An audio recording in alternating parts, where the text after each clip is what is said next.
wanted to ask a little bit about a big health program that is being rolled out here in the Philippines, PhilHealth, partly financed by what is being called here sin taxes, that have been raised on tobacco and other products. It's been heralded internationally as really an amazing example for how a country can raise revenues in order to improve healthcare. Now, on the ground, there's been a couple of snags here and snafus in rolling this out, and health groups obviously are really eager for this to go forward. Now, what is your take on this program, and what do you think are the implications for groups like RTI and other health groups that are working in those communities and trying to expand healthcare to the poor? Yeah. Okay. Perhaps a very quick background. The social health insurance program in the Philippines started way back in the 70s. And just like any social insurance program, it started with the employed sector. And the idea is that eventually they will reach the rest of the population. But that was difficult, especially identifying the poor, those who cannot pay, and so on. So in 1995, that was reformed, and they had a new legislation.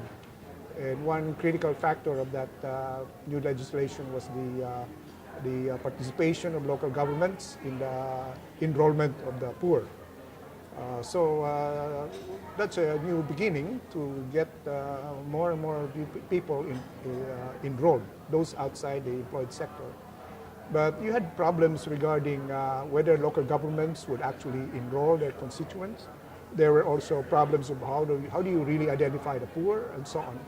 So one of the more recent developments with the new president, well, they said, well, we have a new tool for identifying the poor. That is the one that is used by the Department of Social Welfare and Development. And they said, okay, whatever they say is poor officially. And all those that were identified as poor, the national government will provide premium subsidies. So we don't have to rely anymore on local governments.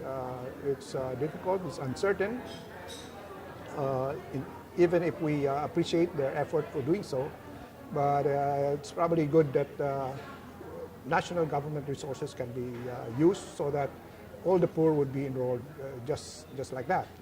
And well, so how do we get the resources to enroll all the poor? And this is where the other piece of legislation, which is looking at new sources of revenue, not really new in the sense, but getting it more effectively generated. And this is the sin taxes, taxes on tobacco and liquor and so on. And although there was a long legislative fight on that, I think what made it go through is the fact that a large part of that revenues will be used for health.